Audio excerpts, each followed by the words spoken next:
বাংলাদেশের মধ্যে যারা সবচাইতে বেশি মাহফিল করে এর মধ্যে যারা আমাকে নিয়মিত নজরে রাখেন জানার কথা যে সমমানের থাকতে পারে, কিন্তু বেশি আছে বলে আমার জানা নাই।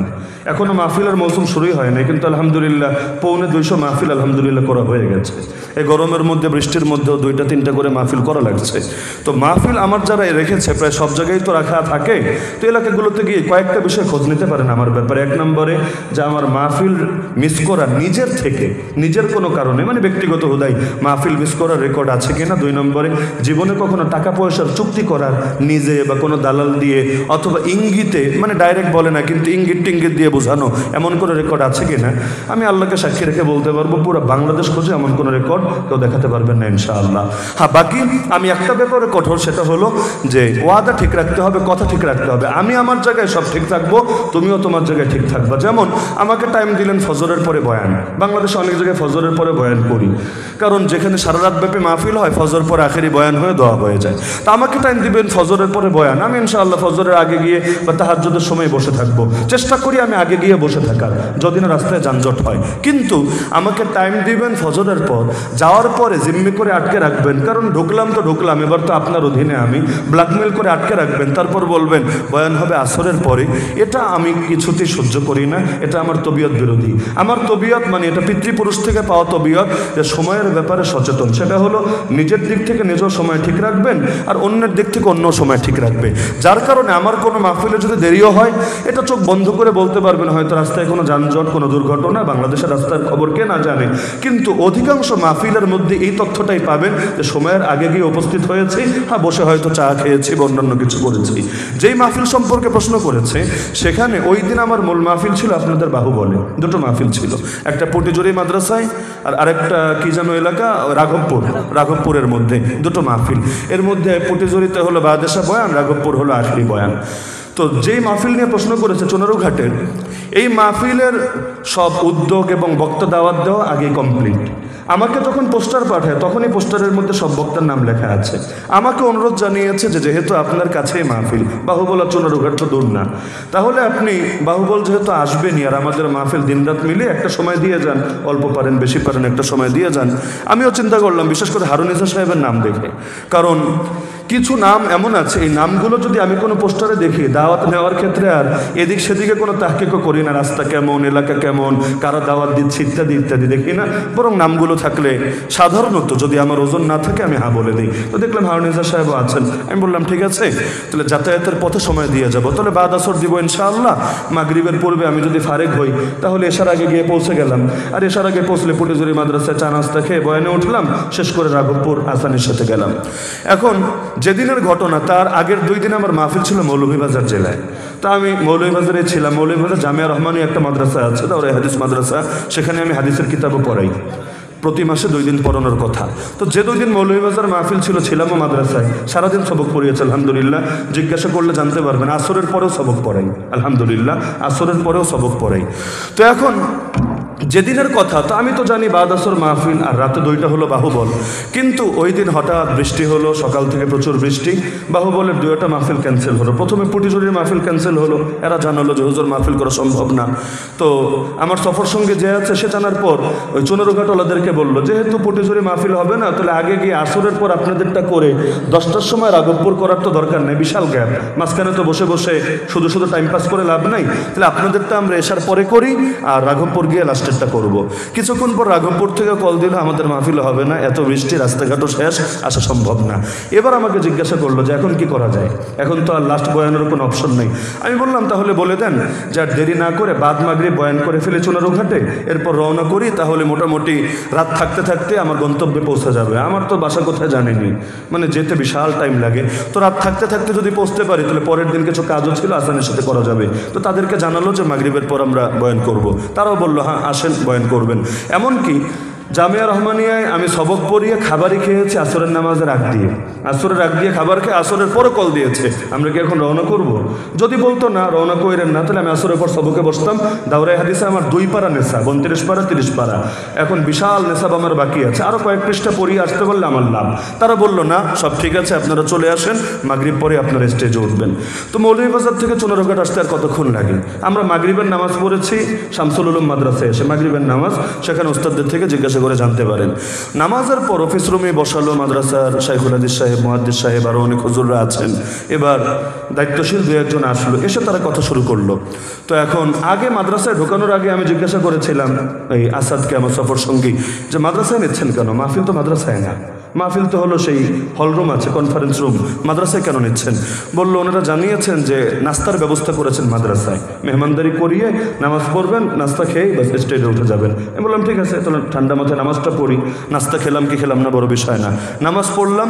এখন সামনে এক কাপ রং চা দিল, বিস্কুট দিল। এখন এসে ওনারা বসে বলতে শুরু করলেন, হুজুর আপনি যদি বয়ান করেন তাহলে লোক থাকবে না। আমি বললাম আয় আল্লাহ, এটা কেমন কথা? লোক থাকবে কি থাকবে না এটা দেখো তো আমার দায়িত্ব না। আপনারা মাহফিলে শিডিউল যখন করেছেন তখনই তো এভাবে মাথায় রেখেই দেওয়া। বললো না, হারুন নিজার সাহেব লাস্টে ছিলেন, উনি তো এখন আসবেন না, তো আপনি চলে গেলে তো আর বাইরের কোনো বক্তা থাকেই না।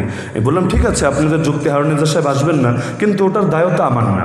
উনি নাকি ট্রেন মিস করেছেন, তো যদি এমন হয়েও থাকে, আমি জানি না বাস্তবতা কি, তো সেটার দায়ও তো আমার না।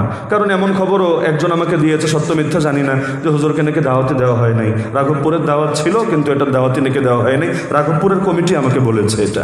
তো এখন সব মিলে সন্দেহ। আমি বললাম না, আমাকে যেটা কথা বলেছেন এটাই রক্ষা করেন, না হলে আনলেন কেন? এখন আসার আগেই বলতেন, আমি সবক পড়াতাম। মাগরিবের পর রওনা করলে আমি এখানে এসে পড়তে পারি, এসার পর বয়ান করতে আমার আপত্তি নাই, কিন্তু আনার পর আমি এখন বসে বসে কি হোদাই টাইম লস করবো? এখন বললো না আসলে তো এই সেই বহুত কথা।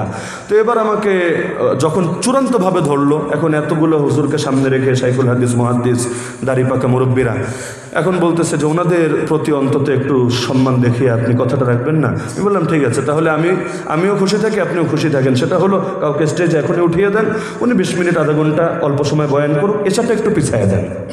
এসা আপনারা যেহেতু সেমিনারের হলরুমের মধ্যে করছেন, বাইরের মাইক বন্ধ রেখে চলতে থাক, আর তারপর এসার নামাজ হলরুমের মধ্যেই পড়বেন। এতে আধা ঘন্টা 1 ঘন্টা পিছিয়ে দিলে কোনো সমস্যা নেই, কারণ নামাজও কাজা হবে না, সেখানে তারা নামাজ পড়বে।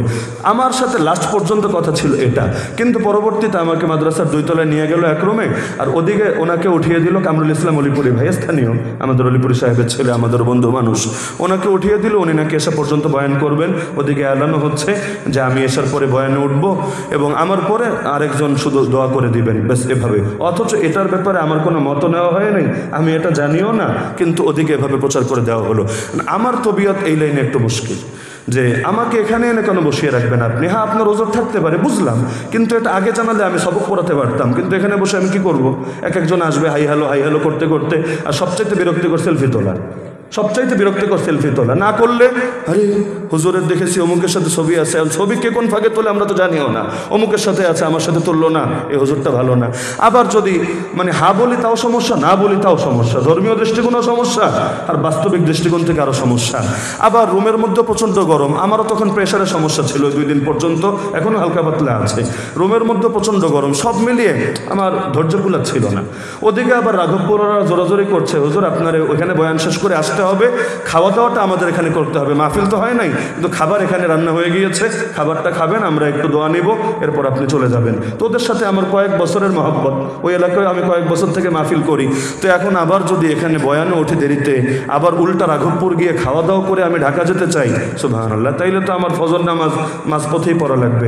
আর মাঝে মধ্যে ব্রাহ্মণবাড়িয়া বিশ্ব রোডের ভৈরবে এমন জ্যাম পড়ে, রাত মোটামুটি এখানেই কাটবে। তো আমি ওদেরকে বললাম তাহলে এক কাজ করি, ওদের টাইম লস না করে রাঘবপুর যাই, রাঘবপুর গিয়ে সেখানে নাস্তা করি, নাস্তা করে তারপর কি করা যায় পরেরটা পরে দেখি। তো এখন ওই সময় এখান থেকে বের হয়ে আসলাম। বের হওয়ার সময়ও কমিটির কারোর সাথে আমার দেখা হয়নি, এবং কেউ আমার এটা জিজ্ঞাসাও করে নাই যে হুজুর আপনি আসবেন কি না, বা কখন আসবেন, কয়টার সময় আসবেন, কোনো কথা হয় নাই। মাদ্রাসার উস্তাদরা ছিলেন, নাজিম সাহেব আমরা জিজ্ঞাসা করলেন হুজুর কই যান? বললাম বাহুবল যেখানে দাওয়াত ছিল সেখানেই যাচ্ছি, তোকে যাই খাওয়া দাওয়া করি, ব্যাস এভাবে বের হয়ে আসলাম।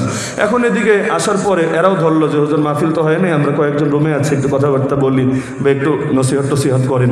তো রাঘবপুর নাস্তা করতে করতে নসিহত করতে করতে ওদিক থেকে বারবার মেসেজ দিচ্ছে মাহফিল তো শেষ হয়ে যাচ্ছে, আপনারা কোথায়, জলদি আসতে হবে, এই সেই। তো আমি বললাম তাইলে বলেন যে শেষই করে দেয়, যেহেতু এদেরও আর এত তাড়াতাড়ি যাওয়া সম্ভব না চুনারুঘাট, তাহলে ঠিক আছে না করে দেন, তারা শেষ করে ফেলুক। শেষ হয়ে গেল, সব স্বাভাবিক। এরপর দেখি কমিটিও চুপ, আমিও চুপ, মাঝখানে কোন ছেলেপেলে যুদ্ধ লাগিয়ে দিয়েছে, আমি নাকি ওয়াদা দিয়ে ওয়াদা রাখি নাই, আমি নাকি গাদ্দারি করেছি, আমি নাকি প্রতারণা করেছি, বহুত রকম কথাবার্তা। তা আমি কি করেছি না করেছি সেটা তো আল্লাহ জানবেন।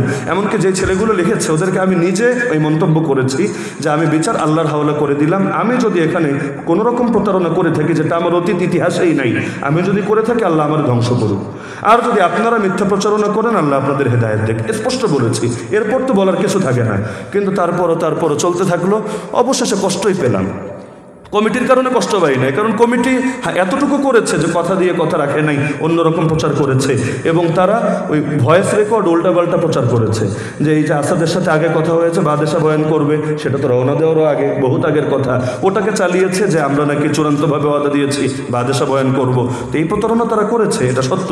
কিন্তু চূড়ান্তভাবে আমরাই ভিকটিম, আমরাই মাজলুম, আবার আমরাই অপবাদের শিকার। তো যাই হোক, যে যেভাবে করে শান্তি পাই। লাস্টে আমি ঘোষণা দিয়েছিলাম চুনারুঘাটি আর যাব না, আগামী রমজান পর্যন্ত অন্তত চুনারুঘাটেই যাব না। কারণ কুফাবাসীর মতো আচরণ করলে দিল তো আসলে মানে না। আর আমরা আলহামদুলিল্লাহ কোনো জায়গার মুখাপেক্ষী না, যে জায়গায় যেতেই হবে। আর চুনারুঘাটের মানুষকে আমি মহব্বত করি, জান প্রাণ দিয়ে মহব্বত করি।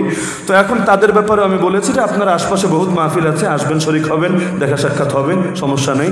কিন্তু আবার মুরব্বীরা, বাংলাদেশের শ্রেষ্ঠ কয়েকজন আলেম, নাম টানার দরকার নেই, ওনারা আবার কিছু বিষয়টা অন্য নজরেও নিয়েছেন। আমাকেও বলেছেন, চুনারুঘাট তাফসির মাহফিলও ছিল, যেটা 7 দিন ব্যাপী খুব প্রসিদ্ধ তাফসির হয়, যে এই দাওয়াতগুলো আপনি এখন ক্যান্সেল করবেন না, এটা ঠিক হবে না, এটা অন্যরকম হয়ে যাবে। অবশেষে আমি বললাম যে আপনারা যদি বলেন তাহলে মুরব্বীর উপরে কথা বলার মতো হিম্মত এবং যোগ্যতা আমার নেই, তবে আমার দিলে কষ্টটা থাকবে আর কি। এই তো প্রশ্ন করেছেন বলে আমি বললাম, না হলে এরকম সাফাই গাওয়া বা জবাবদিহি কৈফিয়ত করা, এটা আসলে আমার তবিয়াতে পছন্দ না। তো সবাই দুরূদ শরীফ পাঠ করি। এক ভাই জেলে আছেন, তার পক্ষ থেকে 100 টাকা দেওয়া হয়েছে। আমরা দোয়া করি আল্লাহ রাব্বুল আলামিন এই ভাইকে অতি দ্রুত মুক্তি